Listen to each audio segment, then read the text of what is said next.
Good afternoon, everyone. I'm Karen Ruprecht with the State Capacity Building Center, and welcome to the Posting Serious Incident Data and Child Care Inspection Reports webinar. Our presenter today is Nina Johnson, a Technical Assistance Specialist with the National Center for Early Childhood Quality Assurance. I'll turn it over to Nina in just a minute, but I wanted to give everyone some additional information about this webinar series before we start. This webinar is the first webinar in the Hot Topics and Consumer Education website series hosted by the State Capacity Building Center. This series is designed to bring you new information and resources in order to help you enhance your consumer education website. The series runs through December, so you'll have plenty of opportunities to participate in a variety of webinars that we have planned for you. This series will showcase topics such as the one today that address required elements pertaining to consumer education websites. It will also highlight ways in which you can enhance how families, child care providers, and other stakeholders experience your website while facilitating compliance and highlighting best practices. For example, some of our future topics we have planned include using data analytics to inform your website development and examining ways in which you can make your website more accessible to people with disabilities and who speak another language other than English. We also have webinars planned to address how to enhance your website using feedback from stakeholders, how data governance can support a more effective consumer education website, and other webinars to help you think about branding and social media strategies. So you can see we have a whole host of topics planned for you, and we're really excited to bring this series to you today and throughout the year. Make sure you check your each webinar announcement in this series so that you can alert the right staff to be on these calls. Some of these webinars are more technical in nature, so you will probably want to have your IT people, communication staff, or other stakeholders listen in so that you can take full advantage of the information and resources we'll share in each of these webinars. So a couple of notes about the webinar today. So during Nina's presentation today, we'd like you to use the chat feature to submit questions you might have on this topic. Both Nina and I will remind you throughout the webinar to do this. What we're going to do is we're going to review your questions, and in 2 weeks on April 25th from 2 to 2:30 Eastern Time, we'll answer as many questions as we can in what we're calling an Ask Me Anything webinar. If you think of a question after the webinar, don't worry. You can email us, and we'll give you the email at the end of this webinar. We'll also follow up with an email, and we'll put the email in the chat box as well. You can also use the chat box if you have any technical issues throughout the webinar, and just chat in what those issues are, and we will try to resolve those for you. This call is being recorded, so in case there's other members of your staff that weren't able to participate, we will have this recording posted on our website in the coming weeks. Now, I'd like to turn it over to Nina Johnson, who will be providing you with this month's presentation on posting serious incident data and child care inspection reports. Nina? Thank you, Karen. Let me put my introduction slide up. So before we start, we want to learn a little bit about who you are. And so we're going to pull up a poll so we can learn about what your role is. And when you see that poll come up, we're asking that you select the role that fits you best. Are you a community member, direct child serving practitioner, a family member, a state government professional, a state level professional, not in state government, a training and technical assistance professional, or if you are in another category that's not listed here, there's a chat box below the poll where you can fill in the blank and share what your role is.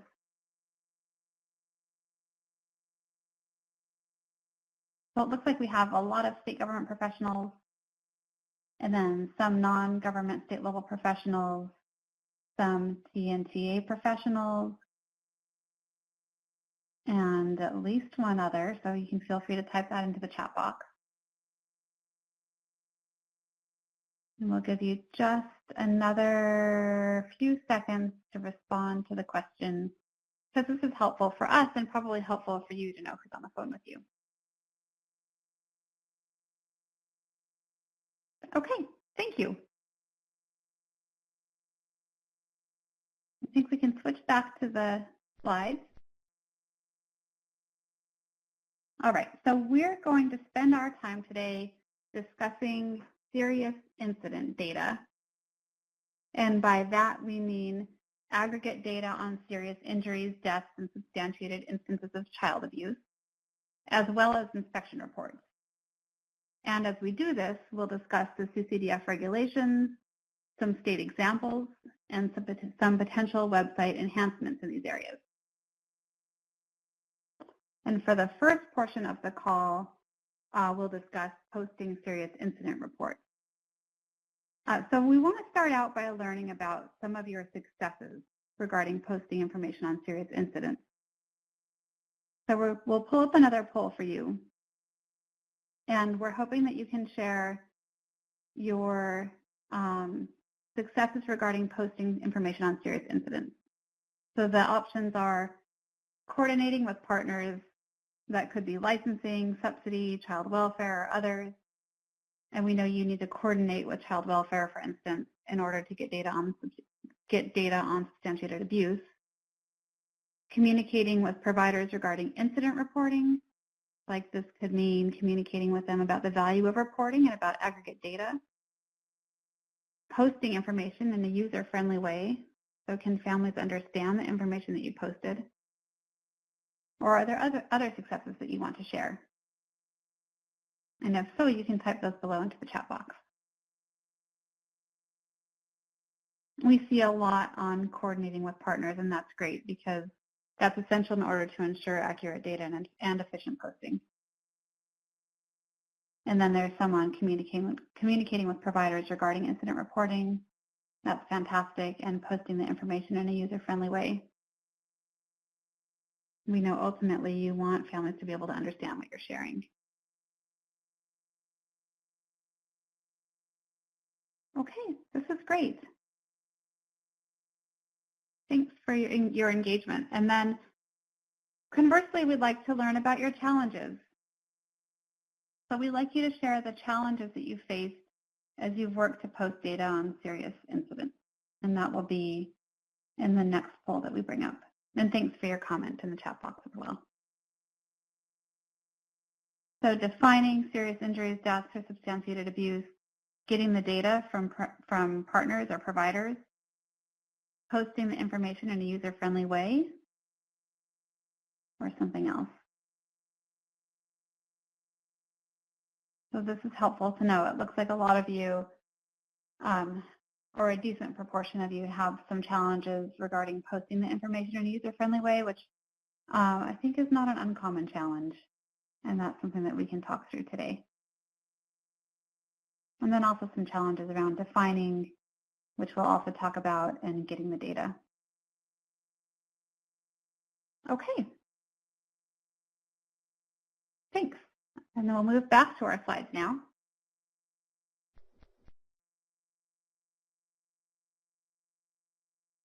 So we're going to talk about some of the ways that those challenges can be addressed. But first, let's talk about what the CCDF regulations require. Lead agencies must post the total number of deaths, serious injuries, and instances of substantiated child abuse that occurred in child care settings each year for eligible providers. And the information on deaths and serious injuries must be separated by the category of provider, for example, centers and family child care homes, and licensing status.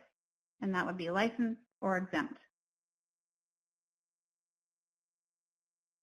The preamble to the CCDF regulations clarifies that information should also include the total number of children in care by provider type and licensing status. And it also clarifies that serious incident aggregate data should include any child in the care of a provider eligible to receive CCDF, not just the children receiving the subsidies. So because there's a lot to keep track of here, we thought it would be helpful to summarize. So in summary, the states and territories must post the total number of deaths of children in care, the total number of serious injuries in care, and the total number of children in care. And note that when you're posting the total number of children in care, you can provide an estimated number of children in care based on the capacity of the license program rather than the actual enrollment or attendance numbers, because we know those are difficult to get. Also note that for license-exempt care, you have the option of indicating not applicable if there is no way to estimate the number of children in care, or at a minimum, include the number of children receiving CCDF subsidies in license-exempt programs. And states and territories must also post the total number of substantiated instances of child abuse in child care settings.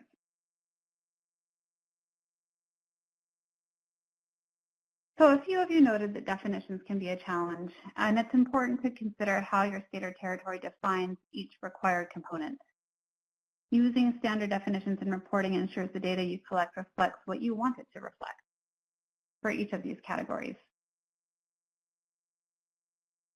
You may want to consider whether your definitions are broad or narrow definitions. The broader the definition, the more instances get reported and posted. I'm sure that you've discovered that. And the narrower the definition, the fewer instances get reported and posted. So we'll talk about some examples of those now. Here's an example of a broad definition of a serious injury, an injury that requires medical attention. So if your definition is similar to this, you likely get lots of reports of serious injuries. A narrow definition, on the other hand, may include specific injuries, like the ones listed here, or it could hinge on the response to the injury. For example, a child is hospitalized or requires transport to an ambulance. And as I'm reading through these, I'll just remind you again, please type your questions into the chat box. We want to be sure that we address them on the April 25th call. And we know that folks have some questions about this topic. So while it may seem odd to consider the definition of death in a child care setting, you might think about what you require providers to report with regard to death in a child care setting.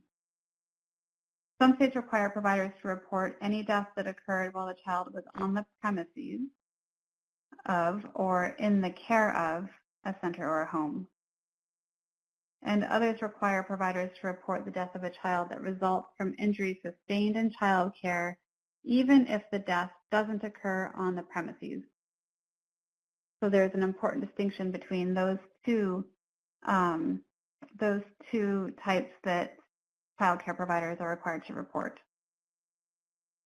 And it basically is stating how the state defines the death.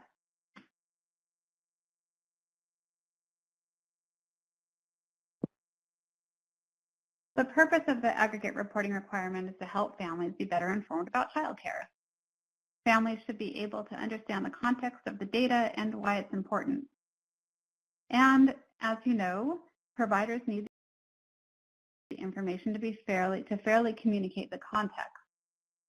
So you need to meet not just families' needs, but providers' needs as well. And I'm sure that you hear from both. So to meet families' and providers' needs, you might consider including somewhere near the data your definitions of the type of care and licensing status. For example, you'd want to explain what license-exempt care is, and your definitions of serious injury, death, and substantiated abuse.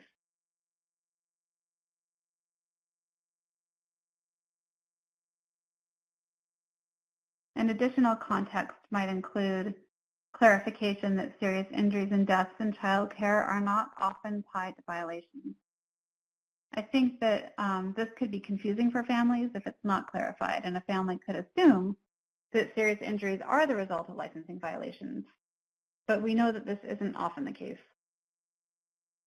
And then to further clarify this, you could consider sharing the total number of serious injuries that were the result of a violation. And this would allow families to compare the number of injuries that were the result of a violation to the total number of injuries. So they may see, for example, that a small proportion of the injuries, the total injuries, were actually the result of a violation. We want to share a few examples of how states are sharing their data on serious incidents. And we want to show you a wide variety of examples here. Just note that the examples we'll share during the webinar exhibit promising practices for a specific component of the CCDF consumer ed requirements. but not every example is indicative of full compliance across all the required consumer education website components.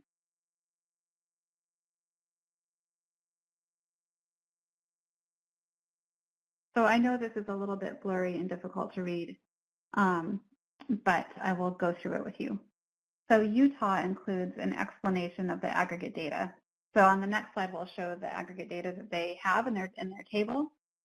But before you get to that, there's this explanation, and it includes a note about the role of licensing, the natural curiosity of children, and the importance of open communication between parents and providers. So this is some of the context that we were referring to earlier.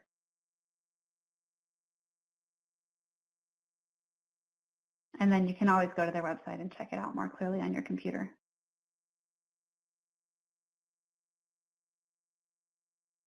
You can see that Utah includes, I know this is super tiny too, but you can see that Utah includes all their data on serious injuries, deaths, and substantiated abuse in one table. And it's interesting to note that serious injuries due to health or safety violations are reported separately from the total reported injuries. And this is an example of what we talked about earlier too.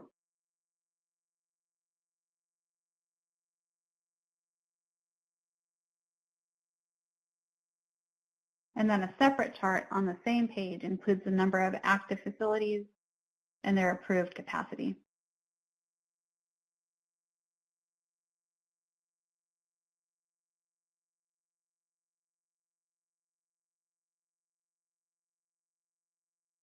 And then Vermont includes their data in an annual report, which also includes a narrative and a graph depicting the trends and the tables. So you can see here that trends also can provide some context. And I'll try to go through these rather slowly so you have a little bit of time to look.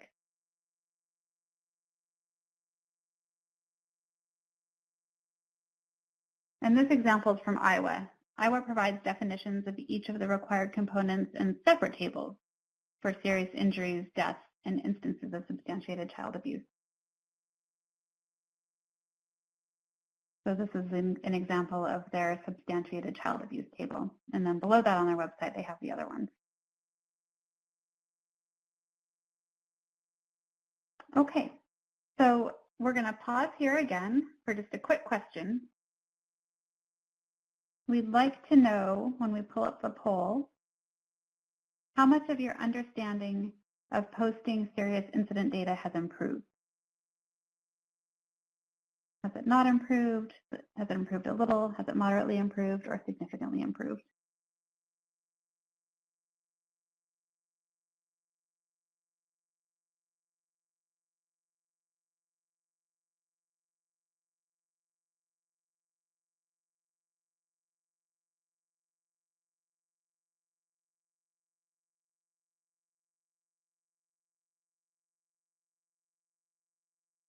Okay, thank you.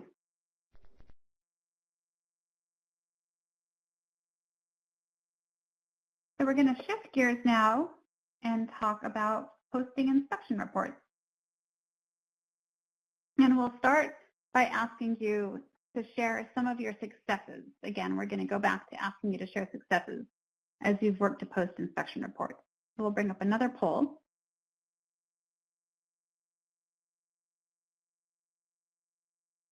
So in sharing your successes, and again, feel free to type into the chat box either to elaborate on what you're sharing or if there's something else that you want to communicate. Have you had success in communicating and coordinating with partners? Because it takes coordination within and among various divisions and units to get all this done. And if you have a strong communication system in place, you should definitely be proud. Communicating and coordinating with families and providers, because we know this is an important aspect of posting inspection reports. Or using plain language. And this can be harder than it seems, especially when you're working with regulatory language. Or if there's another success that you want to share, you can type that into the chat box. And again, it looks like a lot of you have had some success around communicating and coordinating with partners. So that's excellent to know. And then also some success around communicating and coordinating with families and providers and using plain language. And I want to let people finish typing into the chat box if they have other things to share. And then as we're going through these slides when we finish this, if you have successes that you want to share or ways you figured out how to make this work, in addition to sharing questions in the main chat box, you can also share your successes or your challenges for that matter. So this says, we also had success with coordinating with a partner, the person who designs our website and holds the data. Yeah, it's great to have good communication with the people who design the website and who hold the data. And oftentimes it takes a translator who understands both the technical language and the program. All right, thank you. And now, like we did last time, we'll ask what your challenges are. What challenges have you encountered as you've worked to post inspection reports? Posting inspection reports for license-exempt providers, posting substantiated complaints, posting corrective action plans, posting full inspection reports, using plain language, or something else. And I believe that you can check numerous. So if you have more than one challenge, you can check more than one.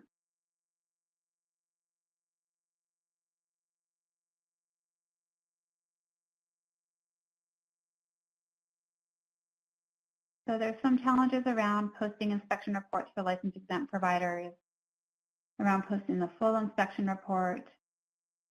Oh, you can only check one. Okay, I didn't realize that. So if you checked one and then there are other challenges that you have and you want to include those in the chat box, you can feel free to do that.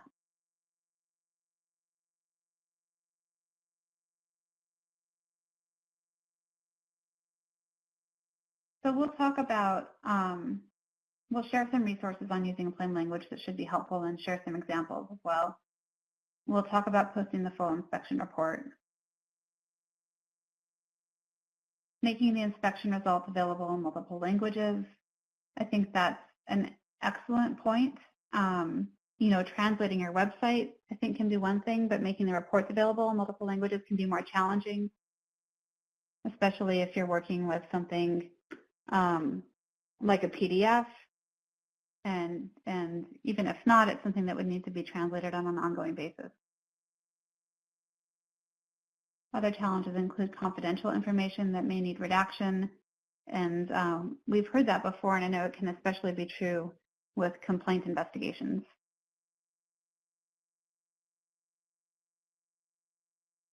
So all of these challenges that you're identifying are common challenges.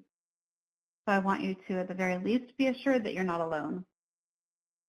And then when we go back to the slide deck, after folks finish typing in, we'll share the email addresses for the State Capacity Building Center and the National Center on Early Childhood Quality Assurance, both of which are available to offer you support in all of the above at different levels. Okay, excellent. Thank you. So as we did before, we'll start by clarifying the regulations.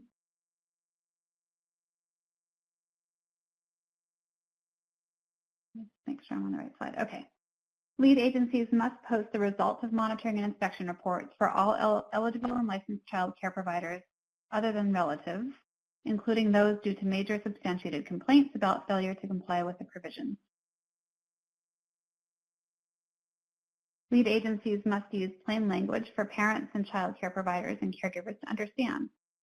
In the case that full reports are not in plain language, lead agencies must post a plain language summary or interpretation in addition to the full monitoring and inspection report. A full report covers everything in the monitoring visit, including areas of compliance and non-compliance. So we know that there are some questions about what the full report covers, and so this works to clarify that. If a state does not produce any reports that include areas of compliance, then there is some flexibility. However, the state's consumer education website must include information about all areas covered by a monitoring visit. For example, by posting a blank checklist used by monitors. And I'll give you just a sec to read that too.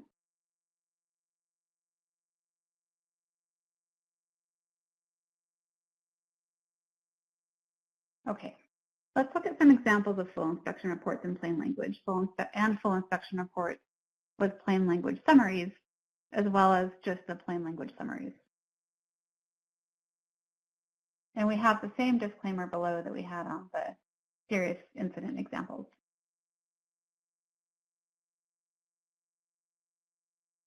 Okay, this slide includes the description of Idaho's webpage, but for the ease of discussion, I'll describe their webpage as we look at it together. And I'll do that for the other ones as well. So you can see here that the website displays all the elements of the health and safety inspection. So it has, and you probably figured this out, but like this would be a whole screen on their website, and I had to cut it into two to get it onto the slide. So it has some summary information at the top. It has the program name and the program address. And then it indicates whether the inspection conducted passed or failed, whether the provider passed or failed the inspection. It includes some explanatory language.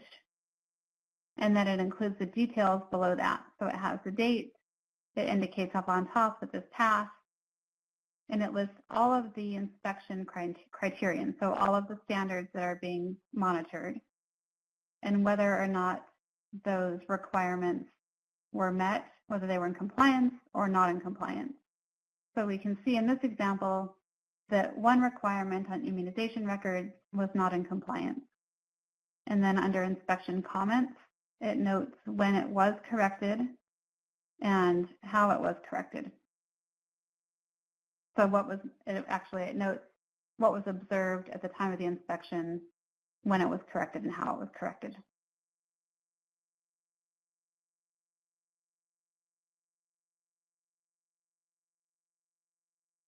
And then Ohio presents an option for families to see the full inspection report or just the non-compliances. So I know this is a lot, and we'll go through it together. So what we're referring to is on the right, under the far right column where it says inspection report. You can either click on the full report to see the whole thing or just the non-compliances.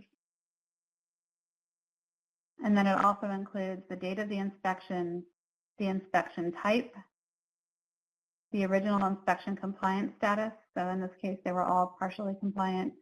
And you'll see that below this information, there's an explanation of what's meant by fully compliant and partially compliant. And then the next column is the inspection corrective action status. So some of the things listed here are that the non-compliance was not addressed, the non-compliance was fully addressed, or the non-compliance was partially addressed. And it's cut off, but there's an explanation of what each of those means below this table. And then the status update. So that's the date that the record was updated. And you can see, for example, in the first one, the inspection date was in October, and then it was updated in December.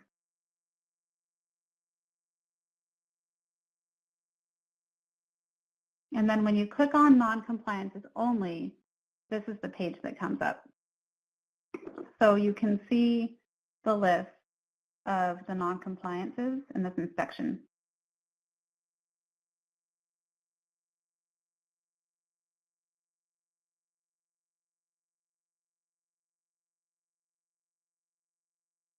Okay, so now let's look at Oklahoma. And I know this is small, so bear with me. We'll talk through it again. Oklahoma lists a plain language summary of non-compliances observed during each visit and their associated corrective action plans. So again, if you can imagine one long screen with each of these two boxes next to each other. It lists the requirement. Well, first it lists the visit date and the type of visit, and then the requirement, and then the description of the regulation, the non-compliance that was observed, the plan to correct, and then the date that it was corrected. And NRS means numerous repeated and or serious noncompliance.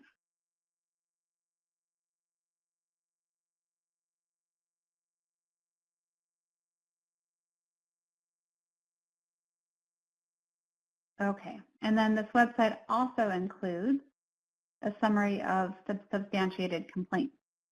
So we're sticking with Oklahoma here, but we're going to start talking about complaints. It includes a summary of substantiated complaints by the date directly following the summary of the inspection report. So all of this is on one page on the Oklahoma website, and it's set up in a similar way. So you have the requirement and the description of the requirement. Then you have the allegation description, so that the program was not maintaining ratios, and then the plan to correct it, and that it was substantiated. And they only include the substantiated complaints on their website.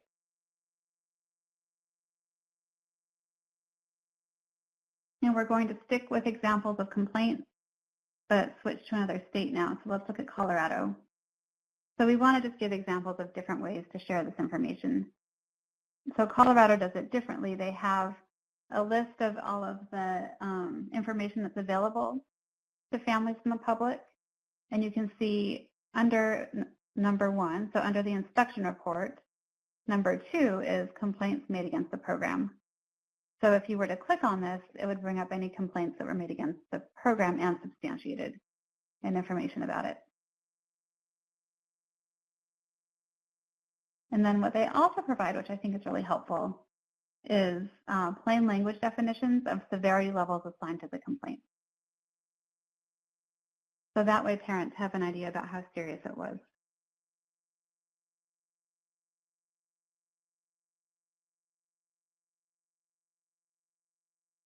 And now we'll go back to Ohio to see how they handle complaints on their website. So the website includes a complaint summary report and an overview of the non-compliances, just like they do with the inspection report. And then it also designates whether the non-compliances were addressed. So they're listed in the same way that the inspection reports are listed, but you can see under inspection type, it says complaint instead of annual visit.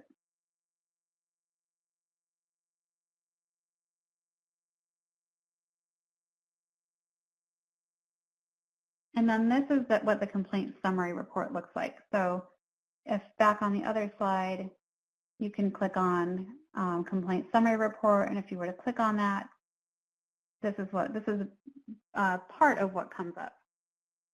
And it includes the rule that was violated, the allegation in the determination, which was substantiated, what the findings were for the violation, and then the risk level.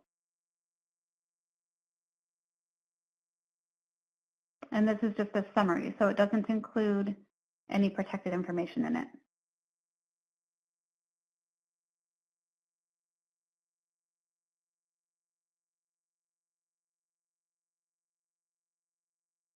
Okay, so let's talk about more regulations. The inspection report must include the date of the inspection, the corrective action taken by the state and the child care provider when applicable, and any health and safety violations, including fatalities and serious injuries occurring at the provider, and those must be prominently displayed on the report or summary. And a minimum of 3 years of results should be included when available. So we want to share some additional examples showing you how corrective actions taken by the state and provider are displayed, and how health and safety violations, including those that resulted in fatalities or serious injuries, are displayed.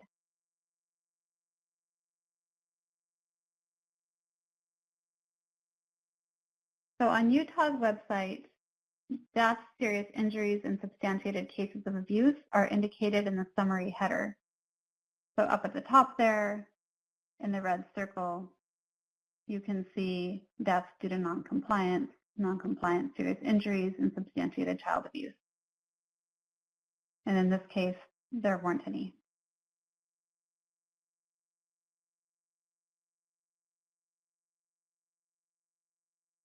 And in Indiana, let's look at Indiana's. This information is available through the child care search results. Critical health and safety violations are flagged up front with the number of violations in the upper left corner. So in this case, you can see that there were 5 critical health and safety violations. And it says, please view the inspection tab for further violations. So when you click on the inspection tab, which is on the far left, it flags it if there was a critical health and safety, if this violation was a critical health and safety violation.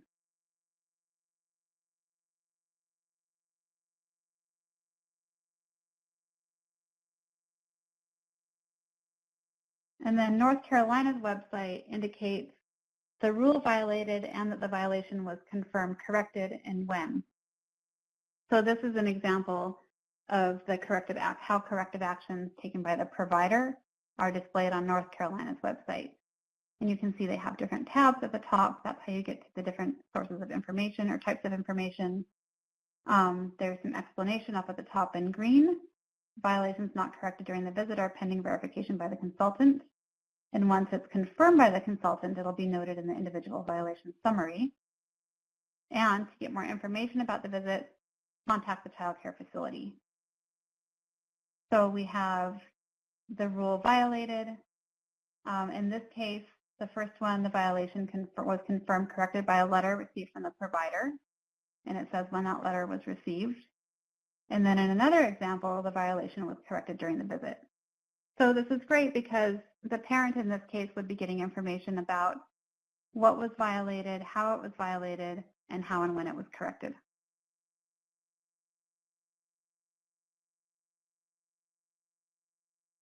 And then they also include information on actions taken by the state.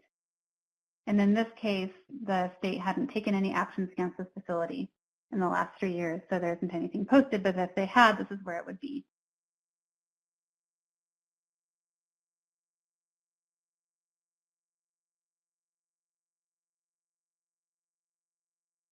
And then here's an example from Pennsylvania.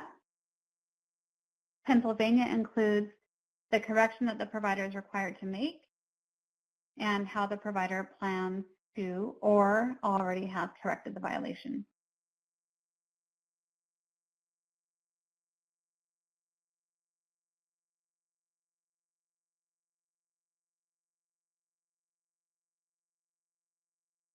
And then our last example is from Virginia. And you can see here that Virginia also includes the corrective action. So we're going to bring up another poll. And because we hope this information provided some food for thought, we'd like you to share with us how likely it is that you'll use at least one of the strategies shown in these examples.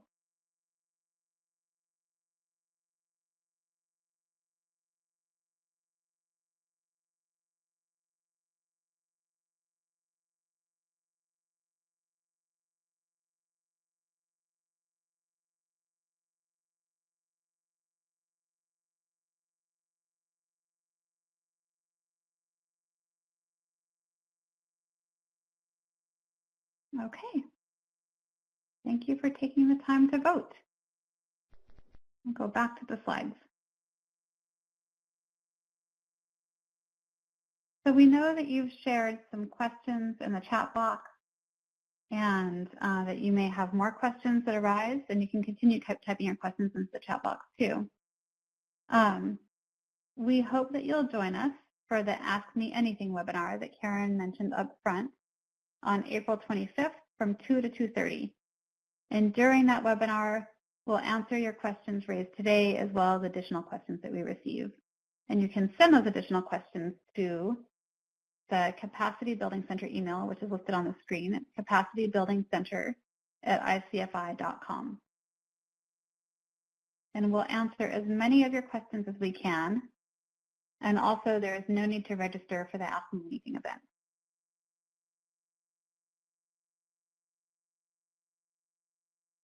So if you aren't already familiar with these resources, we encourage you to check out the frequently asked questions on the Office of Child Care's website and the consumer education resources on the Early Childhood Training and Technical Assistance System website. There's some helpful resources there, including a consumer education website self-assessment tool.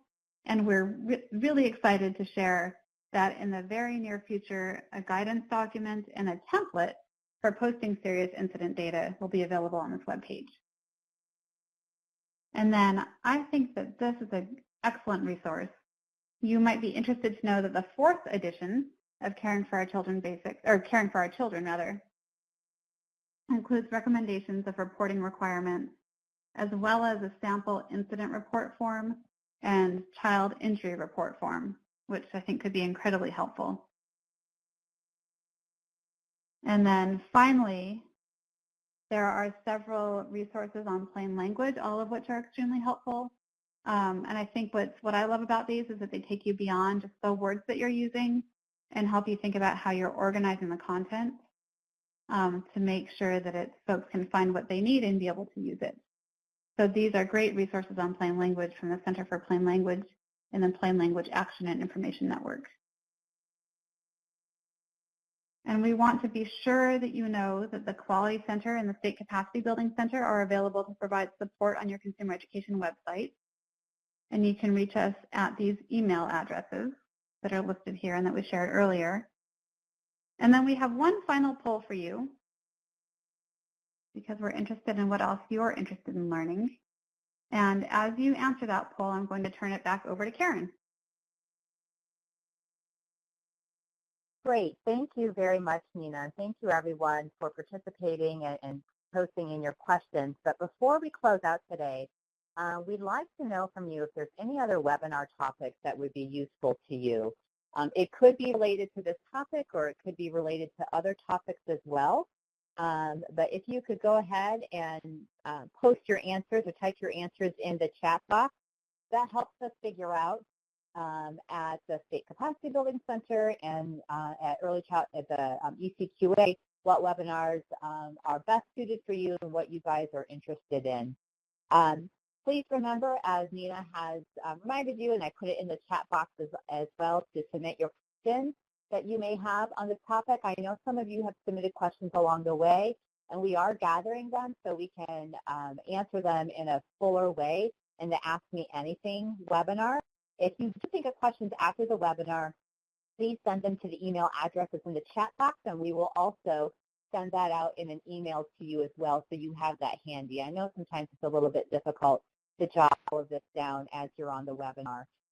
So you will be receiving a follow-up email with us with that information in there. We do hope to see you on April 25th for the Ask Me Anything webinar. We'll answer as many questions as you pose to us in this session and also in some follow-up emails that you may send to us. And we will be recording that session as well. So if you are not able to participate on April 25th, that recording will be available along with the questions and answers that we addressed during that session. So I wanted to draw your attention to, after the April 25th Ask Me Anything webinar, our series continues in May. And on May 9th, from 2 to 3 p.m., that's the second Thursday of the month, we will be doing our next webinar on making websites accessible for all families. So we'll talk about best practices in areas of accessibility, particularly for people who may have a disability, and translating your website content into different languages. And we'll have some resources to share with you as well. So as we close out this session today, again, I want to thank Nina for her time and her expertise in this area. And we will keep this open for a little while, just in case some of you continue to have some questions that you're thinking about, or perhaps you're conferring with some of your colleagues regarding what questions that you want to pose to us that we can hopefully help try to give some answers to in the Ask Me Anything webinar on April 25th. So thanks again, everyone, and have a good day. We'll keep the webinar open for a few more minutes just in case it takes some time to get you or to think about those questions that you want to put into the chat box. Karen, if I could just also just clarify, in case folks have questions, that the aggregate data reporting requirement requires states to report the total number of serious incidents regardless of cause, so violation or not, whereas the inspection report requirement requires prominent display of serious incidents tied to violations only.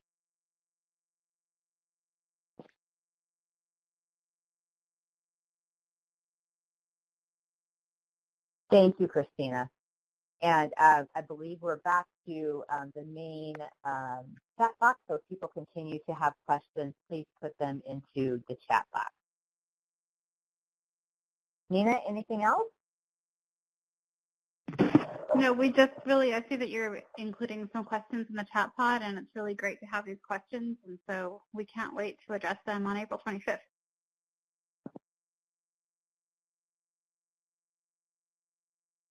Great. Thank you, everyone, and we hope you have a great day.